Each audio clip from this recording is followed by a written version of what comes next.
السلام علیکم پیارے بچوں، آج ہم سورہ اخلاص کا مائنڈ میپ دیکھیں گے۔ اس سورہ میں ہمارے پیارے اللہ رب العزت کا تعارف ملتا ہے۔ اس سورہ کا تھیم ہے توحید۔ توحید کا مطلب اللہ کے ساتھ کسی کو بھی شریک نہ ٹھہرایا جائے۔ اس سورہ کو ہم مکی سورہ کہتے ہیں، کیونکہ یہ مکہ میں نازل ہوئی تھی۔ اس سورہ کا پارہ ہے پارہ نمبر 30۔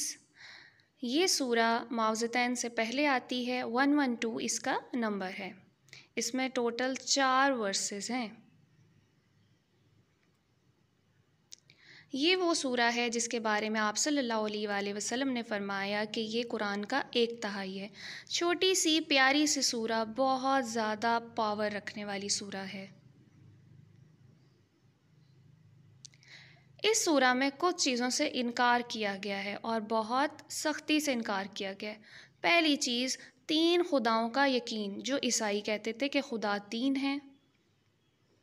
اسی طرح کچھ لوگ یہ مانتے تھے کہ اللہ بہت سی چیزوں میں نازل ہوتا ہے، بت پرستی پہ یقین رکھتے تھے۔ اور کچھ لوگ ایسے ہیں جو اللہ کی ذات پر یقین ہی نہیں رکھتے کہ کوئی اللہ ہے ہی نہیں۔ اور کچھ ایسے تھے جنہوں نے دیوی اور دیوتا بنا رکھے تھے اور وہ انہی کی پوجا کرتے تھے اور انہی سے مانگتے تھے۔ سورہ اخلاص ان تمام عقائد کا انکار کرتی ہے۔ اس سورہ میں مونوتھیزم کے بارے میں بات کی گئی ہے کہ اللہ رب العزت نے اپنے قرآن میں یہ بات کہہ دی کہ اللہ صرف ایک ہے۔ سورہ کا نام ہے اخلاص، اور اخلاص کا مطلب ہے سنسیریٹی۔ آپ کے اندر اتنی خلوص ہونا چاہیے، دل اتنا پاک ہونا چاہیے کہ اللہ کا تصور واضح ہو۔ آیت نمبر 1 میں کہا جا رہا ہے قُلْ هُوَ اللَّهُ احد، اللہ ایک ہے اور یونیک ہے۔ اللہ الصمد، اللہ تعالیٰ بے نیاز ہے، ہمیں اپنی تمام ضروریات کے لیے اللہ کی طرف پلٹ کر جانا ہوتا ہے۔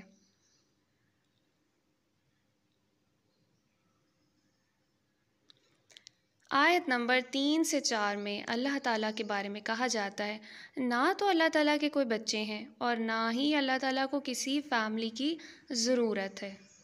نہ اللہ کو کسی نے پیدا کیا اور نہ ہی اللہ کسی سے پیدا کیا گیا۔ بے شک اللہ بالکل پرفیکٹ ہے، اس کی برابری کرنے والا کوئی بھی نہیں۔ تو پیارے بچوں، آپ میرے ساتھ ریوائز کریں کہ آخر ہم نے اس سورہ سے اب تک کیا کچھ سیکھ لیا ہے۔ تو سب سے پہلی چیز جو ہم نے سیکھی کہ اس سورہ میں اللہ کے 2 نام بیان کیے گئے ہیں۔ پہلا ہے احد، قُلْ هُوَ اللَّهُ احد، دوسرا ہے صمد، اللہ الصمد۔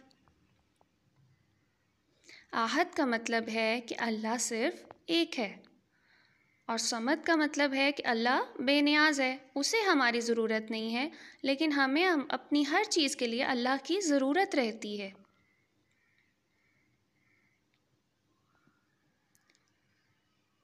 اللہ صرف ایک ہے، اس کے جیسا کوئی بھی نہیں۔ وہ ہمارا پیدا کرنے والا ہے، اس نے تمام دنیا کو پیدا کیا۔ وہ ابدی ہے، اس کو کبھی موت نہیں آنے والی۔ وہ ہمیں پالنے والا ہے، ہم اس کو کچھ نہیں دیتے پر ہمیں وہ بہت کچھ دیتا ہے کیونکہ وہ ہمارا رب ہے۔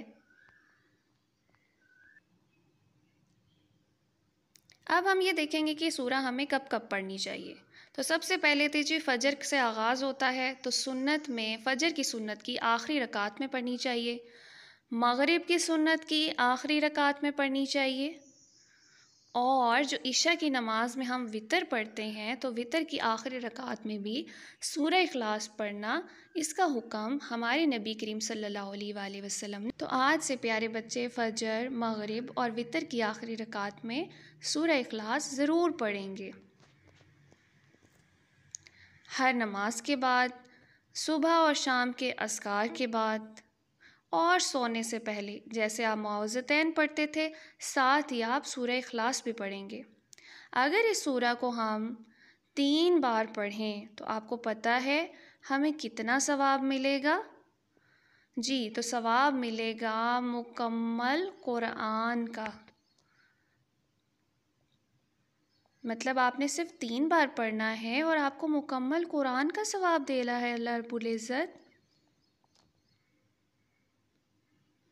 ایک صحابی کو اس سورہ سے اتنی محبت تھی کہ وہ ہر نماز میں پڑھتے تھے، تو اللہ کے نبی نے کہا کہ اس کے بدلے تمہیں جنت ملے گی انشاءاللہ۔